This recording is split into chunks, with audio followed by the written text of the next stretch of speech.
ऐसा है, जैसा कि अभी कहा गया कि राज्यसभा में ये बिल पास नहीं कराया जा सका, जबकि इसका दूसरा हिस्सा जो कि इलेक्शन नामांकन भरने का था इलेक्शन के लिए, वो पास हो गया था।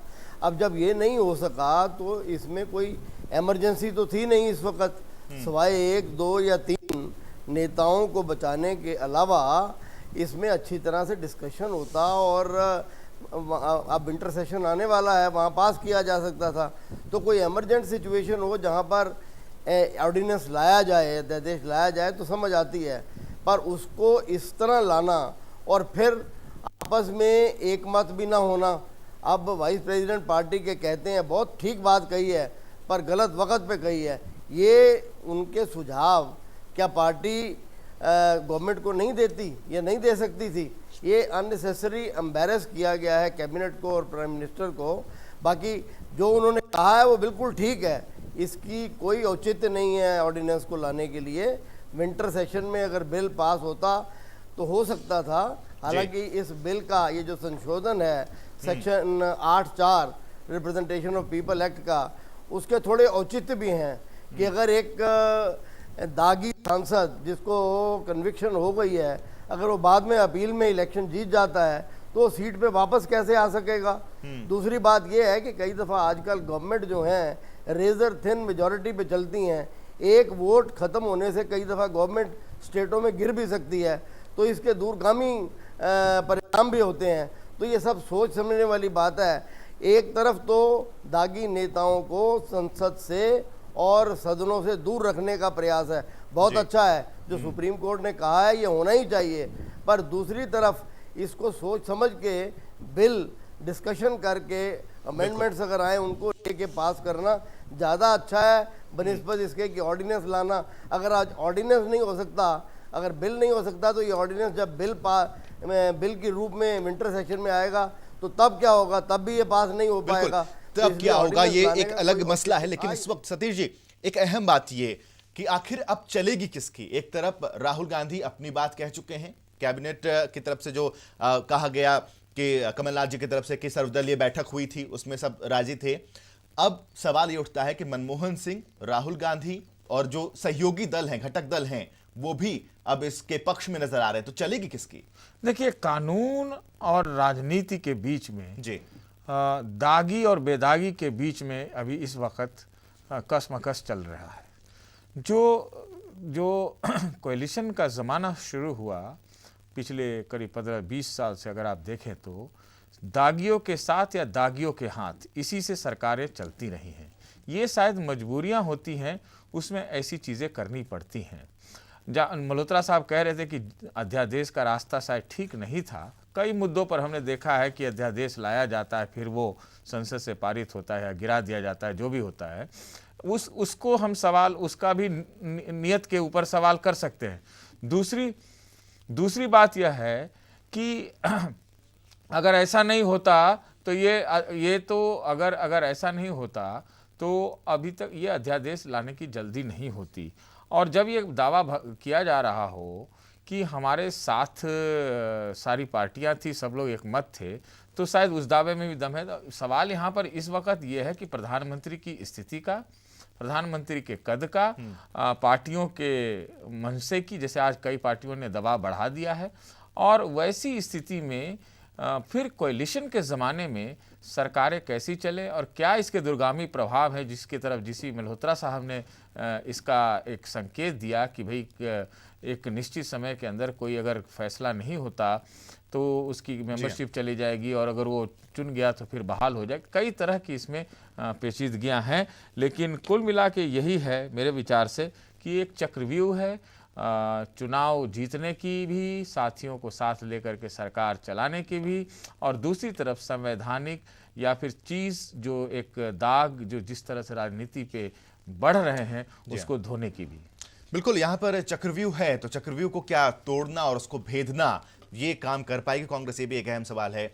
एक बयान सामने आया है, जरा इस बयान पर नजर डालते हैं कि आखिर इस बयान के मायने क्या निकाले जाए। तमाम बातें यहां पर आ रही है। उर्मिलेश जी के पास चलते हैं। उर्मिलेश जी, सतीश जी ने भी इस बात का जिक्र किया कि गठबंधन की राजनीति आज के दौर में है। क्या गठबंधन के धर्म को निभाने की भी बात सामने आती है, दुहाई भी दी जाती है। यहां पर कुछ पार्टियां सपा, आरजेडी और एनसीपी ये इस अध्यादेश के पक्ष में भी हैं। क्या अकेले चलने की बात राहुल गांधी ने कुछ समय पहले भी की है? क्या उसी तरफ सोच रहे हैं राहुल गांधी? नहीं, सोचने के लिए कोई भी स्वतंत्र है, किसी भी पार्टी का नेता, और सभी पार्टियों के नेताओं को लगता है कि अगर उनकी एकल सरकार हो, वो अकेले सब कुछ करें तो ज़्यादा अच्छा है, ये भी है। लेकिन ये तो एक सोच है। जो हकीकत है वो ये कि आज का दौर गठबंधन का दौर है, और गठबंधन कोई बहुत बुरी चीज़ नहीं है, बशर्ते कि उसको बेहतर ढंग से चलाया जाए। इसमें एक संतुलन भी कायम किया जा सकता है, और दुनिया के पार्लियामेंट्री हिस्ट्री में बहुत सारी बेहतरीन परफॉर्मेंस वाली सरकारें गठबंधन की सरकारें रही हैं, और अपने देश में भी गठबंधन की सरकारों ने कुछ बेहतर काम किया है। ऐसा नहीं है कि सब कुछ बहुत ख़राब ही किया है। कई प्रदेशों में, कई, और इवन देश में भी गठबंधन की सरकार वाजपेयी ने भी चलाई थी, गठबंधन की सरकार इसके पहले भी चलाई गई थी। तो ऐसा नहीं है कि गठबंधन में अपने आप में कोई बुराई है। अगर भारत जैसा विविधता भरा देश है, क्षेत्रीय विषमताओं से भरा देश है, असमान विकास से भरा देश है, तो ऐसे देश में अगर कोई गठबंधन की सरकार बनती है तो ये कोई बुराई नहीं है। लेकिन क्योंकि देखिए आज की तारीख यूपीए में 2 की अगर हम बात करते हैं तो यूपीए टीम 2 में ही कई बार कांग्रेस की तरफ से कई नेताओं का बयान सामने आया कि चूंकि गठबंधन में है इसलिए हम कुछ फैसले नहीं ले पा रहे हैं। तो ऐसे में तो सीधे तौर पर गठबंधन ना हो तो वही बेहतर है। अगर हम बंदिश में हैं, लेकिन कांग्रेस का जो तर्क है वह किसी के गले नहीं सही उतरता, क्योंकि आप गठबंधन की सरकार पर दोष ठहराते हैं अपनी नाकामियों के लिए, यह तो कोई बात नहीं है। और वैसे भी यूपीए 2 को अगर आप ठीक से देखिए तो यह गठबंधन से ज्यादा एक पार्टी के वर्चस्व की सरकार है। इस गठबंधन में आज की तारीख में जो दूसरे नंबर की पार्टी है वो सिर्फ 9 सदस्यों की है। जो एनसीपी है उसकी लोकसभा में जो संख्या है वो 9 है, यानी एब्सोल्यूट जो बड़ी ताकत है इस गठबंधन की वो कांग्रेस है। तो इन ट्रू सेंस जो एक गठबंधन का एक कंसेप्ट है जिसमें कोऑर्डिनेशन कमेटी हो, जिसमें बातचीत हो, जिसका एक प्रोग्राम हो। आपने यूपीए 2 का कोई कॉमन एजेंडा देखा है कभी? नहीं है, कोई कॉमन एजेंडा इस सरकार का नहीं है। यूपीए 1 का था जिसमें एजेंडा था, जिसके अपने कॉन्स्टिट्यूएंट्स थे, जिनकी कोऑर्डिनेशन कमेटी थी, वो एक खास ढंग से फंक्शन करती थी सरकार। उस सरकार की विफलताएं कुछ होंगी, लेकिन वो सरकार यूपीए 2 के मुकाबले बेहतर आंकी गई। और ये उसके जो आलोचक और विरोधी हैं वो भी मानते हैं कि उसने यूपीए 2 से बेहतर परफॉर्म किया, उसने कई बेहतरीन काम किए। तो मैं ये कह रहा हूं कि गठबंधन होना ना होना इसको लेकर रोने से कोई फायदा नहीं। जब गठबंधन है तो उस हकीकत को स्वीकारना होगा, बिल्कुल उस हकीकत को स्वीकार करना होगा। सतीश जी, एक बात बताइए, अब दबाव की राजनीति भी शुरू हो गई है। आरजेडी ने जिस तरीके से यह भी कह दिया कि हम समर्थन वापसी की तरफ भी सोच रहे हैं, समाजवादी पार्टी भी कह चुकी है कि अध्यादेश को वापस नहीं लाना चाहिए, एनसीपी का कमोबेश इसी तरह का रुख है। तो क्या हर तरीके से इस वक्त दबाव महसूस कर रहे हैं कांग्रेस भी और खासतौर पर प्रधानमंत्री? देखिए, प्रधानमंत्री के ऊपर जो दबाव है वो उपाध्यक्ष जो कांग्रेस के हैं राहुल गांधी, उनका हो सकता है।